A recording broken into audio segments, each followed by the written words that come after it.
labai džiaugiuosi, kad tokia tema parinkta kalbėti, nes kaip mano studentai sako, žiauriai reikia.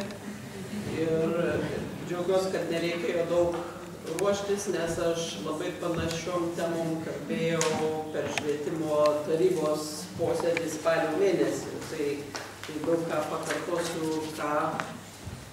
ką tenai kalbėjau.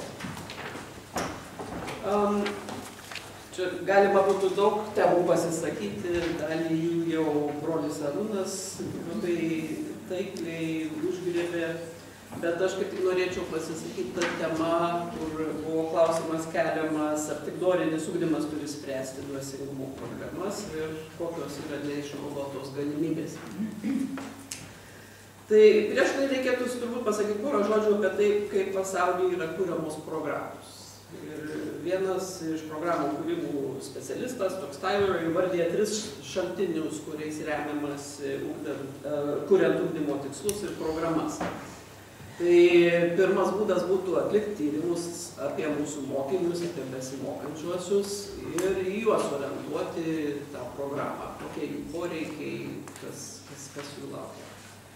Antras šaltinis galėtų būti, kad daryti tyrimus, svarstyti, diskutuoti, kokia yra visuomenė reikalinga programa, kokią mes norim matyti visuomenė ir pagal tai konstruoti programą. Trečias dar būdas yra ekspertus ir dalykininkus pasikviesti ir tada gaunam dalykų logiką grįstą programą. Aišku, nei viena programa nebūna grinai viena iš tų 3, bet dažnai būna mišinys tų 3 dalykų. Tai ar mes esam nutarę, kas turėtų būti mūsų ugdymo programų varomoji jėga? Man atrodo, mes to nediskutavom. Švietimo tarybai prieš šitą iškėliau, tai visi gailiai palingavo galvom, kad mūsuose vyrauja trečiasis būdas, nes įsivaizduojama, kad tai yra lengviausias ir greičiausias būdas. Ir mes ir toliau einam tuo lengviausiu ir pigiausiu keliu. Galvoju, mes pakviesim porą ekspertų, jie surašys programą pagal mokykloje nusistovėjusių dalykų sąrašą, suruošys keletą viešų konsultacijų ir visi sureaguos į tai. Ir paskui mes stebimės, kodėl visuomenė taip maištauja ir prieštaringai vertina tai, kas buvo iškepta. Bet čia daugiau vadybos dalykai. Šiandien apie dvasingumą kalbam. Aišku, kai mes kalbame apie tą dvasingumą, reikia susitarti, apie ką kalbam. Man patiko brolio Arūno pastebėjimas, kad dvasingumas gali būti ir mokėjimas susitikti su kitu bendruomeniai. Galima kalbėti ir apie transcendenciją. Nes mes nuolat kalbam apie kūrybiškumą, inovatyvumą, apie intuiciją, apie estetinį pojūtį ir galim susitarti, kad tai apima ir moralinės nuostatas, ir etiką. Bet visi tai yra neapčiuopiami sielos ir dvasios pasaulio dalykai, kurie viršyje tą apčiuopiamą realybę. Ir nors jis nematerialus ir neapčiuopiamas, tas poreikis yra žmogui būtinas ir reikalingas. Deja, mes esam gana sąmoningai nutarę, kad to poreikio mums nereikia mokykloje tenkinti. Ir mes, kaip ir likęs vakarų pasaulis, esam pritarę tam neoliberaliam požiūrį, kad švietimui reikia skirti mažiau laiko ir pinigų, jį reikia optimizuoti, privatizuoti ir efektyviai paruošti žmogų darbo rinkai. Nes tada jis bus laimingas ir kažkurioje būsimoje apklausoje mūsų laimės indeksas pakils. Neįsivaizduoju, kaip baigus verslo vadybą, gali ir mano laimės indeksas pakilti, bet čia jau mano problema.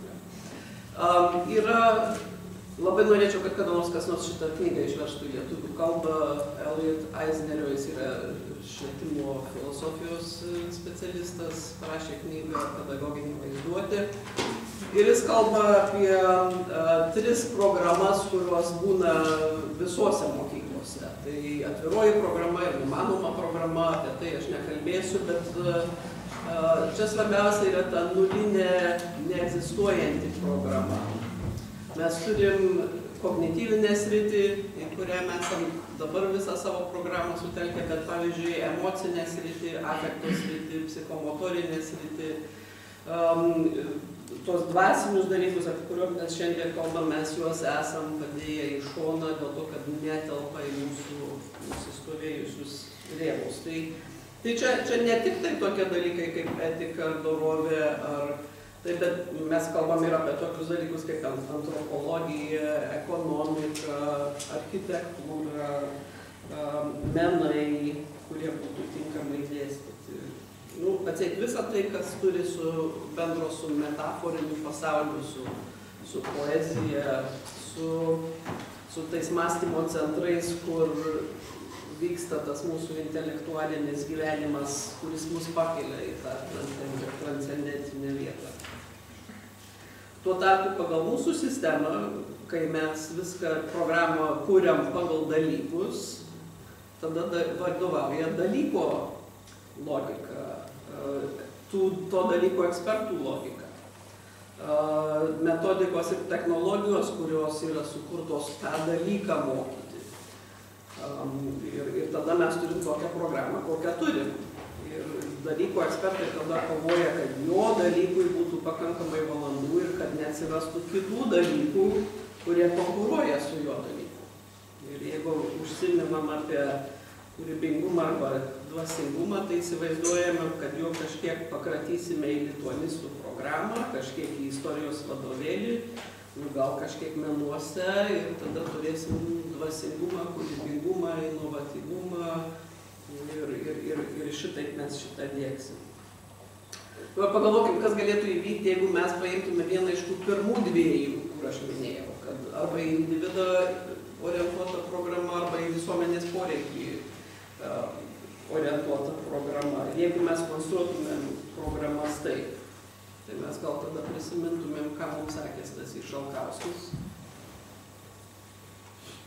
Esu visiems paskaityti, sužodį skaičius. Šonė negali. Nematų. Gerai. Visuotinoji civilizacijos istorija gali nūnai įrašyti į kultūrinių laimėjimų sąrašą galutinį absoliučios asmens vertės pripažinimą. Nevalia dabar laikyti žmogaus bet kam priemonę, nes jis turi savyje nepriklausomą tikslą. Iš čia aišku, jog visa tai, kas tarnauja individuo išsiplėtojimui, įgauna reikšmės iš savo veikmės dydžio. 19 metai. Tai beveik prieš 100 metų. Antras veiksnys, kurį mes kalbėjom, tai buvo tas visuomenės poreikis, ko visuomenė nori. Ar mes kada nors esam tą diskutavę išsamei. Tuo tikslu, kad pagal tai rašyti savo ugdymo programą. Ar jis buvo paremtas nuostata, kad visi turime teisę į darbą, bet nedaugiau.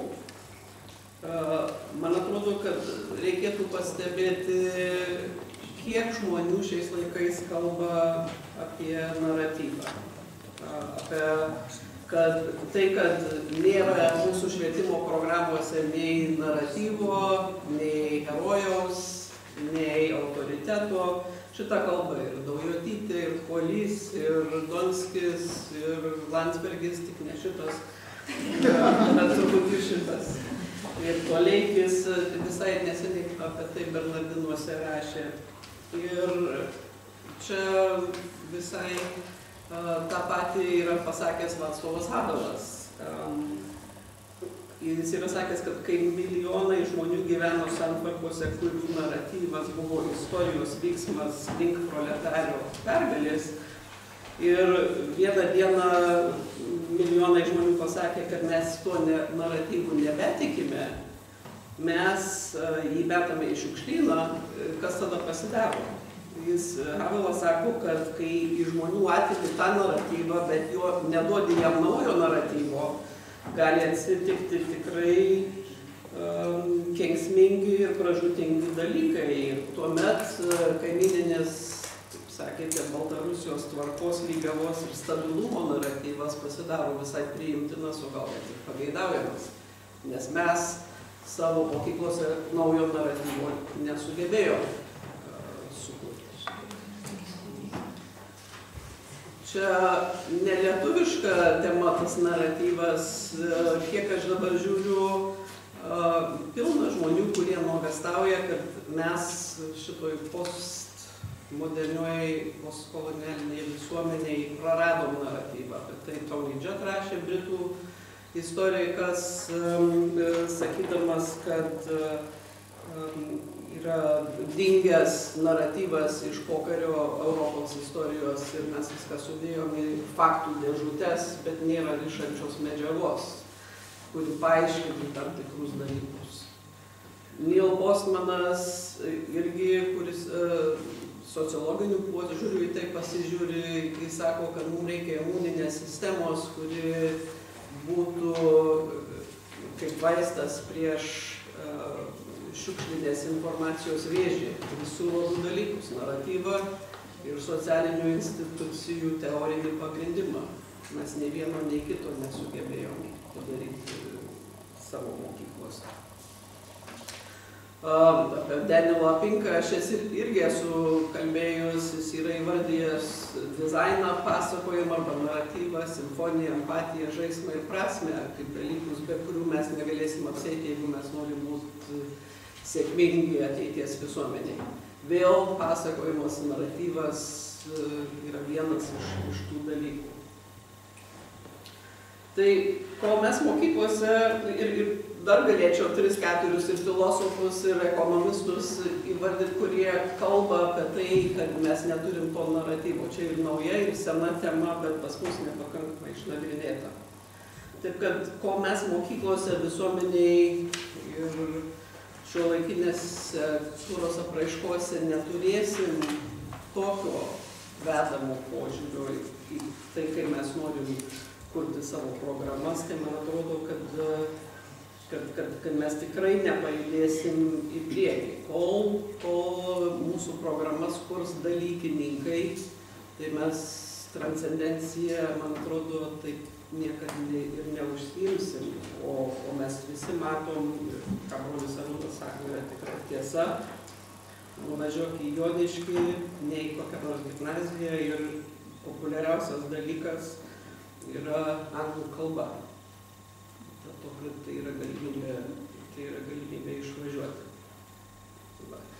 Ir, tiesa, mes turim savo naratyvų. Vienas naratyvas yra,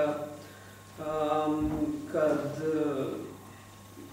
eik į mokyklą, kad gautum geresnį darbą, bet tas darbas bus ne Lietuvoje, užsieny. Antras naratyvas, kurį mes sėkmingai įdiegėme, yra, kad viską sutvarkys laisva rinka. Tada daryk viską, kad tau sektųsi, o tai tavo kaimynų nesisektų. Tuomet mokyklos direktorius gali daryti viską, kad į jo mokyklą ateitų geresni mokiniai ir visi krepšeliai, nežiūrint, ar tas pablogins padėtį gretimoj mokykloje. Tuomet galima pateisinti tiek didesnius atlyginimus tiem mokytojam, kurių mokiniai parodo didesnius pasiekimus ir nekreip dėmesį į tai, kad didesnius pasiekimus parodys turtingų ir išsimokslinusių tėvų vaikai. Priimtiną naratyvą kurti yra labai sunku. Priimtiną naratyvą kurti yra labai pavojinga, nes visuomet tada atsiras žmonių, kurie norės diegti tik vieną teisingą naratyvą arba tik vieno teisingo pobūdžio dvasingumą. Bet man atrodo, kad jeigu mes tuo nesiimsim šiame etape, kai reikia kurti naują švietimo strategiją, tai man atrodo, brolio Arūno neigiamos mintys nepajudės į teigiamą pusę. Tai linkiu naratyvo ir transcendencijos. Dėkui.